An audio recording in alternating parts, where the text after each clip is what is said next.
Go. Okay, welcome to the Akkad and Coca Report. Today we have the pleasure of having our most famous guest, Dr. Akkad himself. Dr. Akkad is going to talk to us about a wonderful book that he recently wrote called Moving Mountains, a Socratic challenge to the theory and practice of population medicine. Dr. Akkad is a cardiologist. He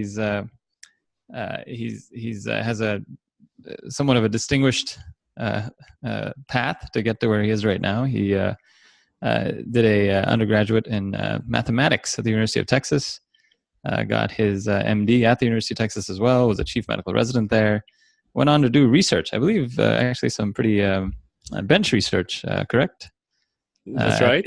At the Gladstone Institute for Cardiovascular Disease, and then went to no less than UCSF to do interventional, general and interventional cardiology.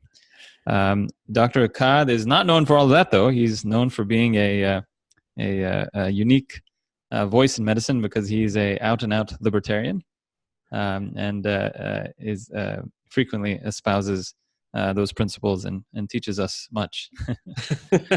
Son of a gun, you've done your homework. I thought you were going I thought for sure you were just going to say, this is, I'm interviewing Michel and that's it, and not give me any intro. You underestimate me, Dr. Akkad. I do. I was going to use that excuse to fire you. Because, after our last episode with Dr. Van Dies, during which you mentioned that 40% of Indian male doctors are overrepresented in the U.S. 41% of doctors are Indian in the U.S. I ran the dashboard for the Akkad and Coca report, and it turns out that the participation of Indian male physicians on the Akkad and Coca report is 76%. so I need to find a way to correct that. I mean, that really some major I feel under pressure. I know there's some major rebalancing that has to happen here. Exactly. so we should actually consider coming up with a company that actually does rebalancing for podcasts, so we can get I'm telling you, we're going to have a dashboard here and make sure the representation is. Yeah. We can call it equity quotient. Oh, wait, no, that's already taken. Sorry. All right. Well, this is a good segue. We're talking about, in some ways, we're talking about population, not medicine, but population issues. Statistics, in terms of how to balance podcast guests, right? And you wrote a book, wonderful book that I've read called Moving Mountains. As I said, it's a Socratic challenge to the theory and practice of population medicine. So why did you think to write this? That was in my early blogging days, I think. I started writing blog posts about this book. And the book, so it's a book about a book, in essence, because during my research on these questions of medicine, I started blogging and I was, critical first about these pay for performance schemes and all the stuff we've been talking about on this podcast, for the last few months. And I came across the writings of a guy named Jeffrey Rose, who is not very well known by, I think, the average doctor. Even most academic doctors don't know it unless they specialize in that kind of population medicine field or population health field. So Jeffrey Rose was a very prominent guy who, I think I consider one of the architects of the population health movement. And I found that his book, he had written a book called the Strategy for Prevention, for Preventive Medicine, in which he explains, what his ideas are. And it's a very fun read. It's a short book and it's a fun read. It's full of errors as far as I'm concerned. And I wanted to, to correct it.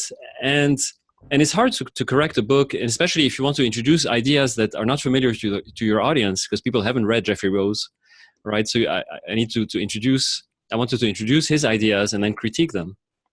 But at the time I was reading um, I was reading. I had come across the writings of a philosopher, a contemporary philosopher named Peter Kreeft, Kreeft, and he has a series of books where he introduces the thoughts of famous philosophers, Kant, Descartes, Hegel, Leibniz, all these guys, and his series of books are precisely what I ended up adopting.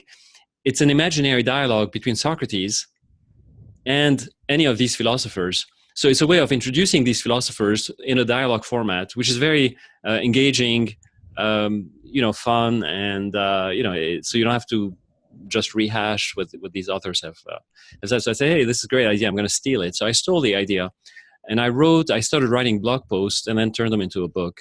So it's essentially an imaginary dialogue between Socrates, who is known, of course, for his method of inquiry, being in a dialogue format, just asking questions and letting people not only explain what their theories are, but also get in trouble because in the process of explanation and counter examination, you can highlight the weaknesses of the theories. So it's an imaginary dialogue between Socrates and Jeffrey Rose about the book that Jeffrey Rose wrote called The Theory of Prevention, that explains his population medicine theory, and that was the impetus for the book. So I'll have to say the Socratic method of teaching medicine is no longer ACGME certified. Results in too much distress to the medical residents. They get uncomfortable, and we don't want them to be uncomfortable. We want them to be in a happy place, and so that is falling by the wayside. But nonetheless, you have tried to resurrect the Socratic method in your book. I have. I'm not sure that my text is going to be part of a curriculum, but. But so I was, so it's fair to say that the book is a Socratic Socratic investigation of population health and many of the tenets that we take for granted.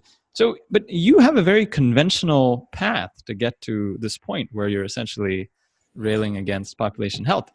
I mean, so I'm curious how that evolution happened. I mean, you're, undergraduate in mathematics. Right. You then went on to, do a bench research, cardiology fellowship at UCSF. UCSF is not known to be a bastion of libertarian anti-population health thought. So what happened? How did you become who you are? That's true. Part of it is, I had a teacher, I think I've mentioned him before on the show, Herb Fred, who I really credit him for, forming my mind as, it's the old trope, question authority. I mean, he was very big on that, although it can be taken to some extremes. I mean, you can turn into a complete, systematic skeptic, which really leads nowhere.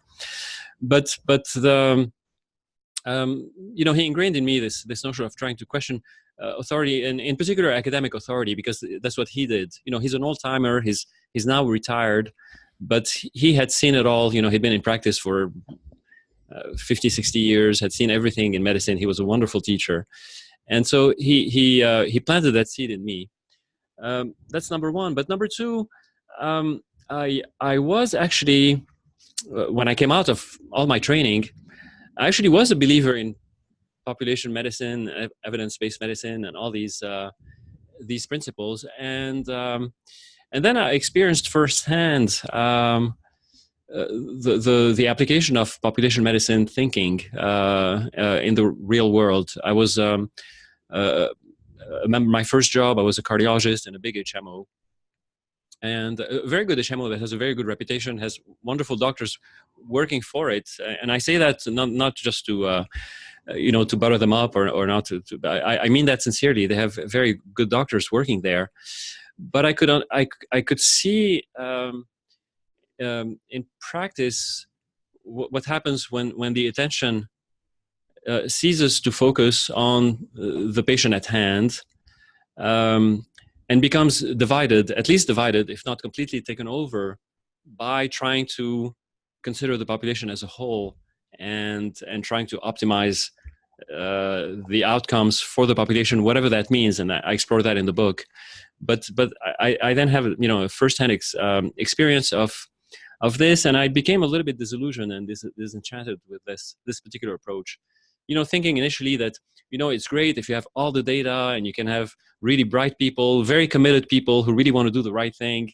How can we optimize the health of the population?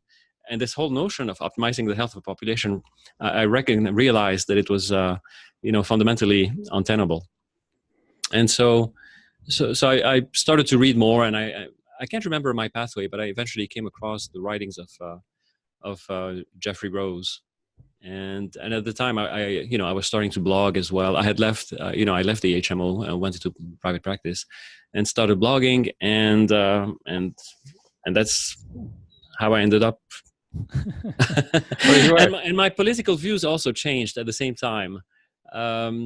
As a result of that exploration, where I was, I probably, I don't know that I would have labeled myself to be on the left, but I might have at the time labeled myself. I don't really label myself being certainly not Republican right now. I mean, I don't have any party affiliation, but you're right that my leanings are much more or strongly libertarian. Whatever that means, also, right, there are many different types of libertarians, right, as we've seen on the show. Right. So, well, let's get into the book. So the and again, it was a wonderful read because so much of it is just so much of what we know and learn is accepted and doesn't get into where all of this comes from. So the idea of preventative medicine. Well, I should have you elucidate. So Jeffrey Rose, kind of moved the field forward by introducing the concept of preventive medicine, and part of that preventive medicine, part of that population medicine, right? Sorry, population medicine, preventive medicine relies on medicalizing a large number of people. On, perhaps you would argue, medicalizing everyone, right? Meaning, because what you talk about and you introduce nicely is the concept of, are there two different are there it used to be believed, for instance, in hypertension, as you brought out, which I didn't know, right, that hypertensives are a separate set of a separate population, and then everyone else. So let me give you a little bit of the background, because, so as you said, Jeffrey Rose, is the architect, but he didn't come out of nowhere, right? And I'm always interested in the history of ideas, and you're right. In medicine, when we go through our training, we don't, and I think it's true in science in general, whether it's science or medicine, people who learn science or learn medicine is just, whatever we know right now has to be the best of the best, right? And we disregard completely how we got to where we are. We disregard the past, but the past is extremely informative. So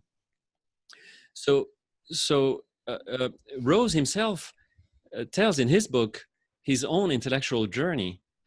And he was the student of George Pickering, who was a British cardiologist. He was essentially Mr. Hypertension in England in the 1950s and 60s. Very, very important guy, very prominent guy, a wonderful writer as well, and thinker. And at the time, the big debate in the field of cardiology and cardiovascular health was about hypertension. And it was a debate between Pickering himself and another very prominent British guy, Lord Robert Platt, P-L-A-T-T. And the Platt-Pickering debate was really a very dominant debate in academia in those days. There was a correspondence in the pages of the Lancet in the 1950s that really attracted the attention of the entire academic community. And it was about the nature of hypertension. So what happened is that people started to recognize, and as we learned in our podcast on the epidemic, the pandemic of coronary disease, we learned that hypertension, really the fundamental notion about hypertension was discovered by the life insurance industry, which is the fact that having a blood pressure, an elevated blood pressure at baseline, and you're feeling well, but your blood pressure is on the high side, portends a future risk of cardiovascular complications. And so that was highlighted by the life insurance industry. And so the medical field became aware of it and had to grapple with it. But the problem was that the risk imparted by hypertension is continuous, meaning the higher the blood pressure, the higher the risk, and there's no inflection point, there's no set point to define what hypertension is, right? And that was one thing to notice. And the second thing to notice is that when epidemiologists were trying to examine the prevalence of hypertension in the population, and they were going and examining, taking blood pressure on large samples of healthy people or people with hypertension and whatnot, they would get a bell-shaped curve that also, again, didn't seem to have a separate population of hypertensive. So if we think that hypertension is a disease, a distinct illness per se, then you would expect to see roughly, and I skipped the details here, but you would expect to see, when you measure the blood pressure in the population, you might expect to see a population of normotensive people that, with its own bell-shaped curve and its own mean and standard distribution, and then a separate bell-shaped curve of people with hypertension whose mean blood pressure is much higher. And you would be able to distinguish between the two. And those research projects were going on in the 1950s, and there was a huge debate between Platt and Pickering was whether indeed we could distinguish two populations or not. And Platt thought that he could in his research, and they did research looking at kindreds of hypertensive and checking their blood pressure and so forth. So Platt's point was that hypertension is predominantly a genetic condition with incomplete penetrance. It's an autosomal dominant disease with incomplete penetrance and so forth. And Pickering, his insight or his contribution was that no, that's not at all the case, that you really cannot distinguish any secondary population. It's just the population at large is just one big bell-shaped curve, and it's completely smooth. And this is a completely new way of considering disease. And Pickering would say hypertension is a disease of quantity, not of quality. It's just that at some point, the higher the blood pressure, the higher your risk, and so forth. And so Rose was a student of Pickering and picked up on that. And he was really baffled by this new notion that something could be just on the basis of quantity could become, a problem. And then what Rose did, he became a cardiovascular epidemiologist, clinical epidemiologist, and he did a lot of research with the big epidemiological project of the age.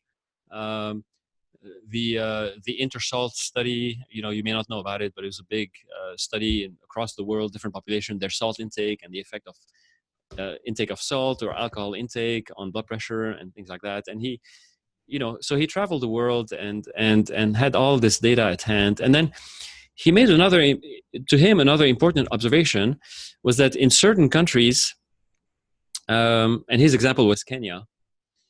In Kenya, actually, the prevalence of, there's almost no one hypertensive. The distribution curve, the bell-shaped curve for the Kenyans, especially the Kenyan nomads, the Maasai of Kenya, is extremely narrow, and it's not skewed to one side or the other. It's a pretty balanced bell-shaped curve. Whereas the your average British civil servant has a blood pressure distribution which is also bell-shaped curve, but it's skewed to the right, and it's bulkier on the high risk end and so forth.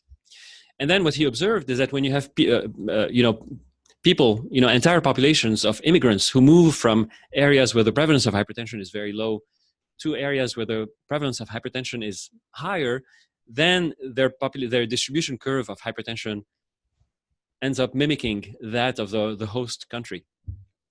And so that was an insight of Rose about this sort of global risk factor effects on the entire population. And so go ahead. The question is, what do you think is wrong with that notion? Because it's a theory that is there's a lot of incentive for that theory to work, because then that leads to all sorts of things. Again, you bring this out very nicely in the book, where you talk about the fact that once you accept that, once you give scientific validity to the fact that there is just one curve and there aren't a separate population of diseased folks, meaning everyone is diseased. Right. It's just a matter of quantity, right? Then that leads, that the very next step leads to then the next thing you need is to prove, like you're saying, in terms of the Kenyans migrating to the UK and once they start eating chicken tikka masala there, they become hypertensive as well. And so then it becomes the idea that disease is more related to the environment, or the so-called social determinants of health. And once you're there, once you have those two tenets, then the next thing that follows automatically is, well, we need to have medical activism, interventions, right? Yeah, medical interventions geared towards the entire population that then need to be applied to make the population healthy. So it's a theory, so one thing leads to the other, and all of a sudden now you have doctors becoming very, very important in the health of the entire population, whereas before they may have been relegated to the diseased few. Correct. But what do you find is wrong with that? I mean, right. How do we poke holes in so there's one key idea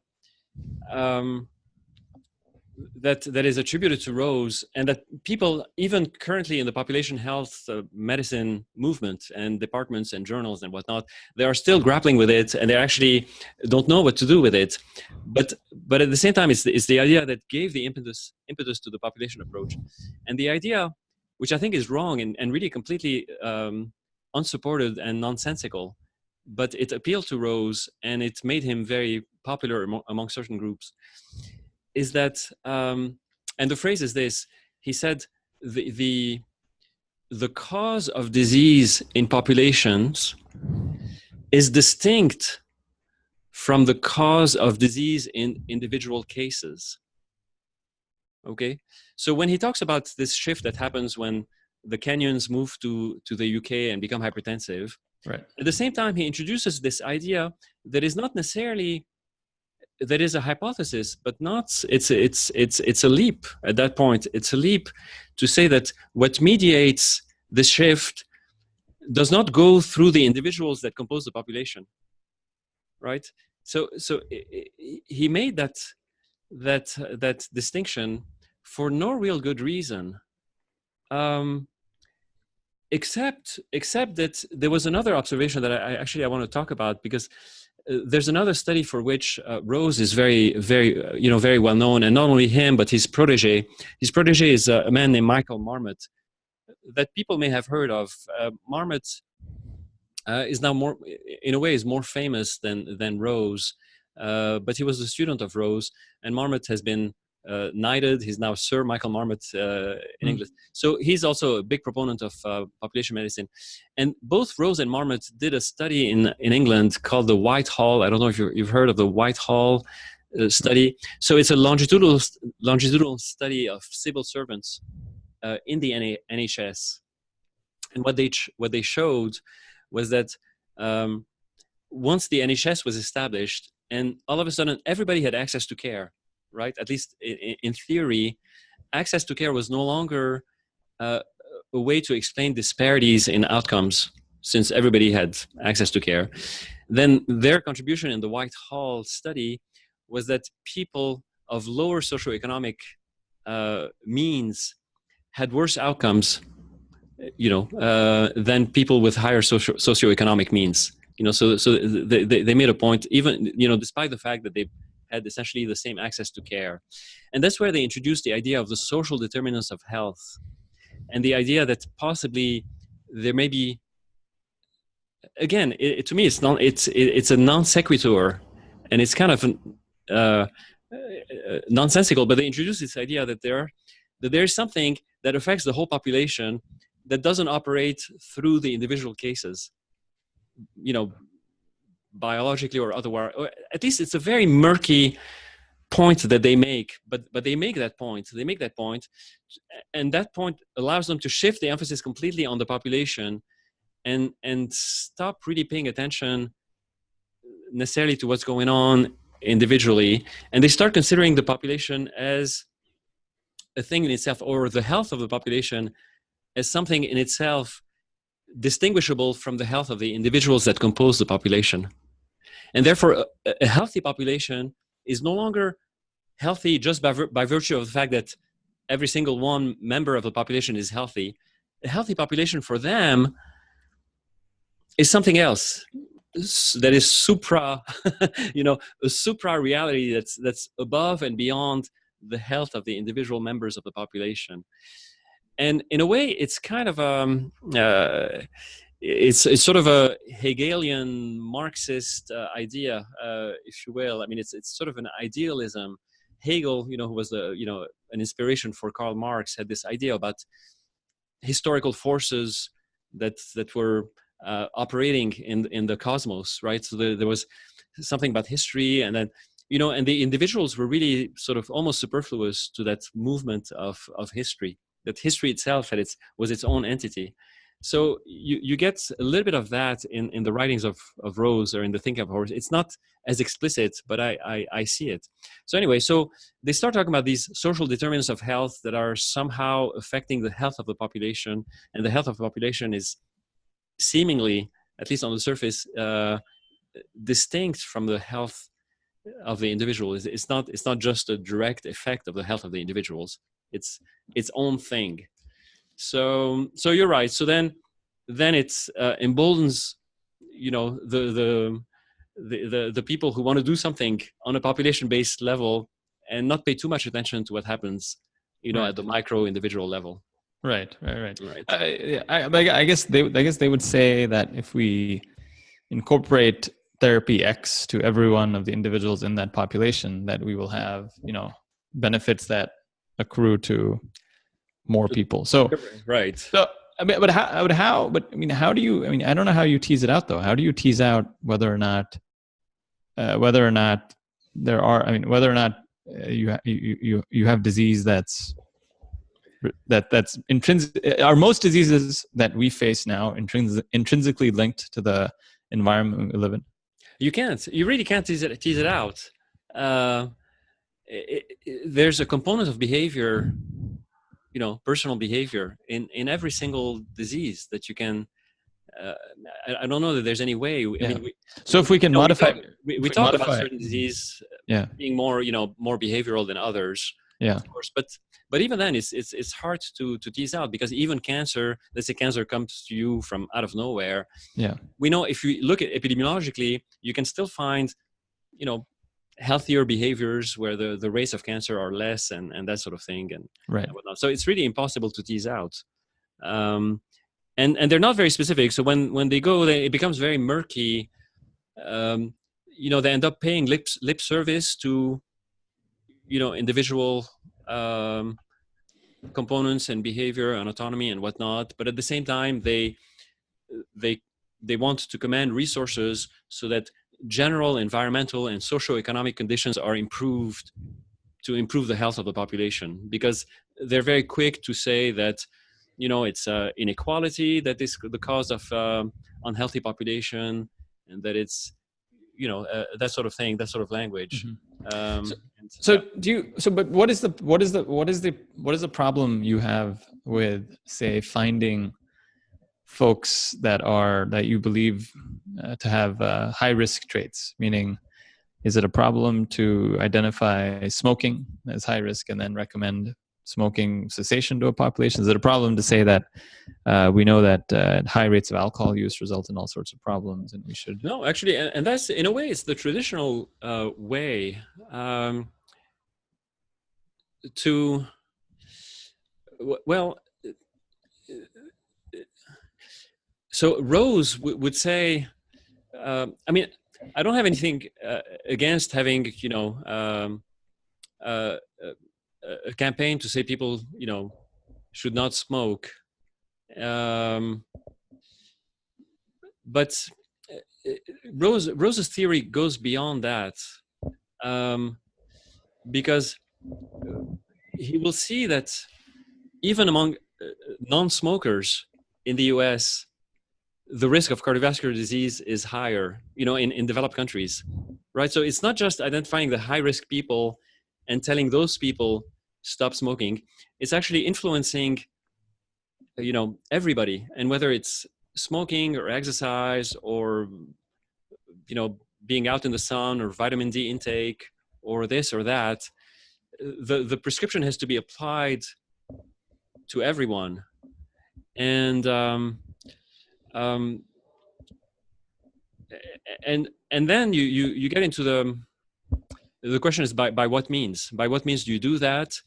To what extent the physicians become instruments in those schemes of population-based intervention, and who decides the levels at which the risk is sufficient.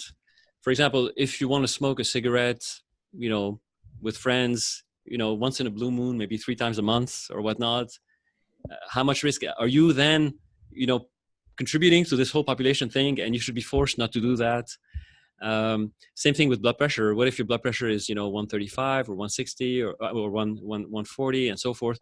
Are you are there things that are contributing to that, and therefore do we make changes at the population level so that the entire mean of the population is reduced, not just the people that you identify as hypertensive? Do you focus on those people, or do you focus on everybody?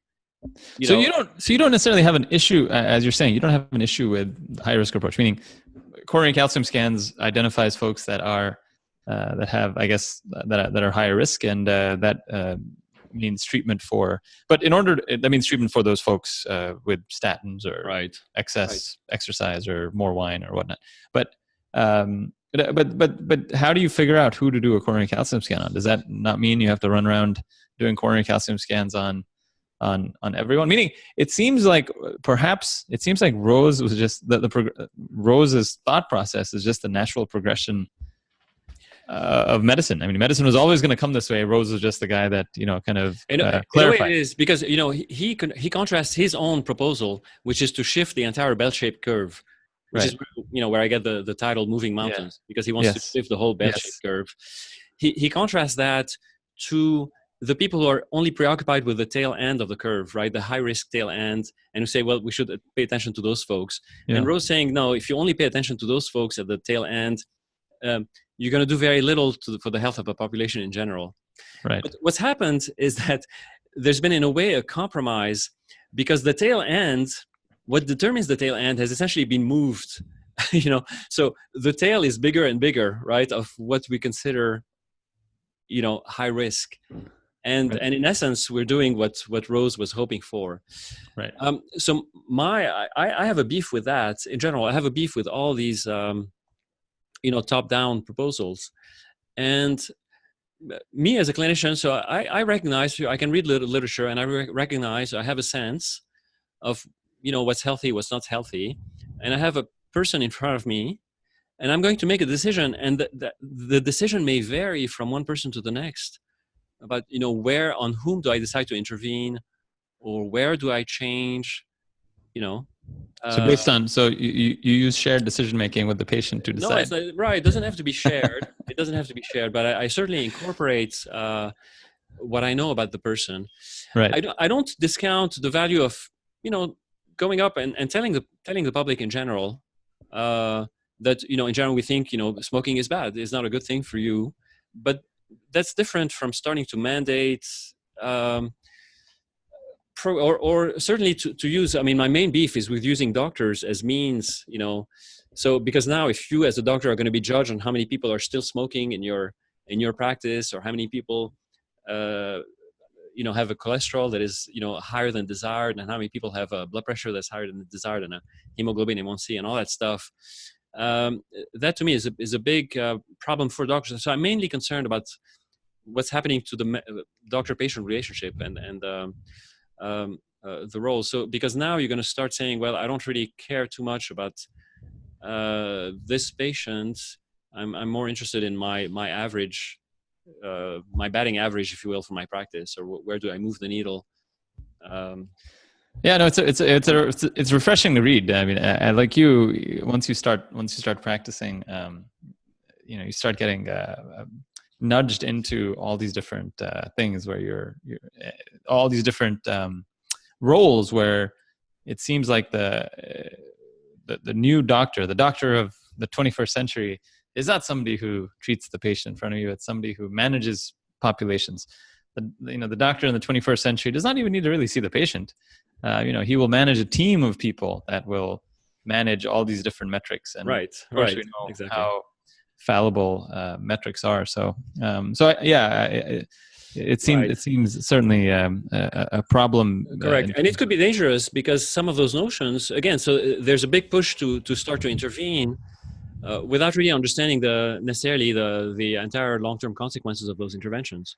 Now, of course, for smoking cessation, I don't think anybody has will say that smoking cessation per se is dangerous. I mean, no.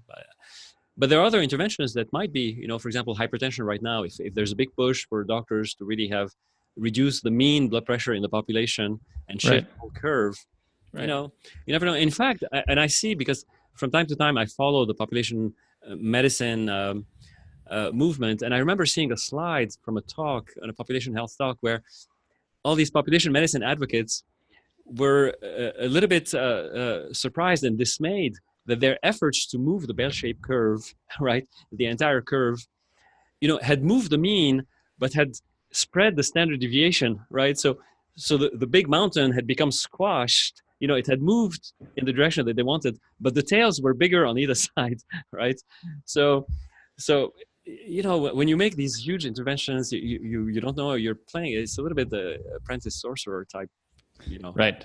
But take hypertension, which is where a lot of this discussion started with. You have these trials that suggest, the sprint trial that suggests that in higher risk groups of folks, we should have different targets. How do you parse that? Meaning, should we not? I mean, if we have a diabetic, insulin dependent diabetic, say, whose systolic pressures are 135, should we go along with the sprint recommendations? And actually the sprint excluded diabetics. Never mind. This is somebody with established cardiac disease who has a systolic pressure of 135. Should we push them all towards 120 if they can tolerate it? Is that a reasonable takeaway from that trial? It's certainly not something that I would do myself, and I don't think it's something that anyone would do.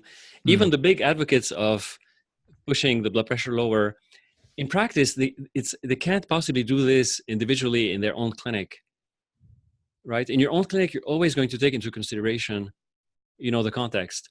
So I happen to firmly believe that lower is better in general. Right. So there's no question. I'm kind of a big believer in that. Yeah. Okay. But at the end of the day, I have a patient in front of me. I'm always going to make, a judgment as to how much I want to push this. Yeah. And with respect to everything else that I can push and the time that I have, and what I judge the ability of the patient in front of me to, comply with my recommendations or to want and so forth. So so I'm fine with the clinical trials, confirming, what the epidemiology actually was saying. But I don't want that to compel anything in me. I see. So that's my big thing. So, and that's the problem with these, guidelines that are guidelines quasi mandates, right? Because they frequently guidelines turn into mandates because they become, cudgels to withhold money from you or to pay you more, or that that sort of thing. And that to me is very, very dangerous. And I want I want doctors do, for the most part, although they're more and more distracted by these other considerations. Yeah. I guess naturally we pay attention to the person in front of us. Yeah. I guess, my problem is very similar with some of the approach, which is to try this approach on every single person, regardless of what's going on with that particular person. But of course, most clinicians who try to interpret the data, try to individualize it to the patient in front of them. But, you got that lower is better came from somewhere, right? From and epidemiology, right? From life insurance, right? Data work in the 1930s and 40s, yeah. Right. So does that argue for or against the fact that there are distinct disease populations? Meaning, right. So that's still an unresolved question, and I don't think it will ever be resolved. Interestingly, in the 1980s. There's one, again, a British academic statistician published an analysis of probably the largest virgin, meaning untreated population data set from the 1950s. It was from some town in Norway. So it was really thousands of patients whose blood pressure had been measured and their relatives and whatnot and so forth. And he did some analysis to see if he could tease out two distinct populations within that group, and he thought that he could, that he was able to actually distinguish and therefore vindicate the position of, perhaps maybe not vindicate the position of Platt on the question of the genetic causes of hypertension, but at least say that yes, maybe hypertension is a distinct population. But right now we couldn't get to that. I don't think we'll be able to ever get to that, because everybody gets treated, right? The moment you reach a certain threshold, you get treated, and it's very difficult to do, which is a shame, because there should be some research to investigate that important question. I mean, are there, this is a question I ask myself all the time, and I tell some of my patients, somebody with a pressure of 150, I mean, two people with the same blood pressure may react differently, right? I mean, there's going to be some, and we know that intuitively, and I think we know that in clinical research as well, that not everybody with the same given blood pressure is going to have the same fate, right? It's not deterministic, and what these population approach push us into thinking is that a blood pressure of 150 is going to push everybody along the same trajectory, which is really not the case. I mean, it has to be more nuanced than that. So right. So, and I think that's one of the strongest points against population medicine, which you bring up in the book nicely as well, which is to talk about how the the outcomes is the issue, is a large issue in population medicine. So population medicine is built on the precept that all outcomes will eventually be are able to be equal, right? And this is used constantly to create all kinds of changes on a policy level that are massive, simply by highlighting that there are differences in population in terms of outcomes and saying, this is why, and therefore we must do this and we must do that, and none of it ever leads to anything. But tell me a little bit about why I mean, why is it so crazy to believe that we can actually achieve equal outcomes in a population? Well, because outcomes do not capture the entirety of health. I mean, we can. We might be able to achieve it by brute force, conceivably, but I don't know. But at the same time, there's no escaping the fact that individual human beings are distinct in a fundamental way, right? And that outcomes actually don't necessarily capture health in general. I mean, we know that for a fact. I mean, look at all the palliative care and the assisted suicide movement. I mean, in some people, it's now seen as a good that that patients die, right? So even the hardest of outcomes is not necessarily completely objective and can completely capture what health is. So health is not captured by outcomes. It doesn't mean that outcomes are not important. I mean, clearly, they are important, but they're not the end all be all of health. And to reduce health to outcomes, again, this destroys the essence of medicine, which is really a relationship of care, where you're supposed to see someone as beyond, as more than just the sum of their parts and the sum of their, I mean, if all we look at, if you only consider the patient in your office as, okay, a guy with LDL of X and a blood pressure of this and a mortality risk of 7%, and therefore I need to do this, then I think you've completely poisoned the caring relationship is supposed to be. It's no longer a caring relationship. It's just an optimizing relationship, and it's an optimizing relationship on the basis of that has not been demonstrated to work, because all these optimization processes, some of them can work at odds with one another. I mean, if you give statins, you can raise the blood glucose and all that stuff. So all your efforts to optimize, are not really necessarily even on that level itself going to pan out. So your argument, your argument would be that it's futile to attempt to move mountains. Yes,